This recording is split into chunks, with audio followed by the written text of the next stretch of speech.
Hey everyone, welcome back to By Tricks, your go-to spot for practical Power BI tutorials. Today I'm going to walk you through a super useful trick, how to let your viewers dynamically choose which columns they want to see in a table using a slicer in Power BI. By the end of this video, you'll have a clear understanding of not just how to set this up, but also why it makes your reports way more interactive and user-friendly. So let's jump right in and get started. First things first, go ahead and open up your Power BI dashboard. If you're new around here, don't worry, everything I describe is really approachable, and I'll mention a few tips along the way. Once you've got your workspace open, locate the field in your data model called Category. Now, what we're going to do is make this field the driving force behind our dynamic column selection. The idea is that your users will be able to filter the table based on whatever category they're interested in at the moment, almost like turning the column visibility on and off with the flip of a switch. Next, with the category field selected, you'll want to convert it into a slicer. If you're not familiar, a slicer in Power BI acts like a filter, letting viewers interact with your data visually. So instead of just showing the raw data, you give folks an easy way to pick and choose what's relevant to them. To do this, simply click on the Visualizations pane and select the slicer icon. Instantly, your category list will show up as a slicer on your canvas. You can drag it wherever it feels most natural for your report layout. Now, here's an important step that helps streamline the experience for your viewers.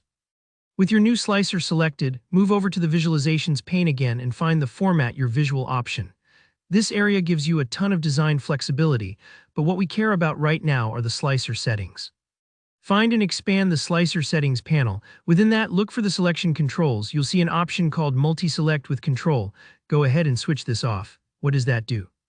Well, Power BI usually requires viewers to hold down the Control key if they want to select more than one item in a slicer, which can be a real stumbling block if your audience isn't familiar with the shortcut.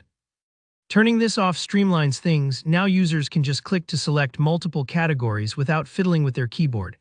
It's a subtle tweak, but it makes your report way more intuitive. Alright, next up is adding the matrix visual, which acts kind of like a supercharged table. Go back to your Visualizations pane and pick the matrix diagram. Now here, where the magic happens. Drag your category field onto the columns area of the matrix.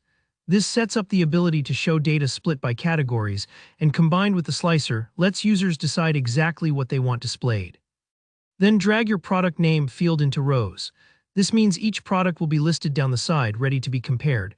And finally, drop your unit price field into the values area so you can see the actual figures front and center.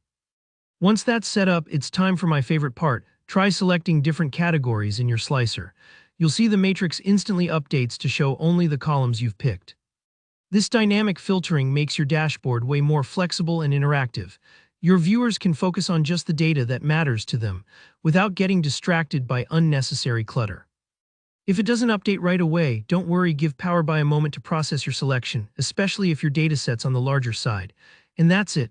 You've just configured dynamic column selection with a slicer in Power BI, making your tables more customizable and responsive to your users' needs.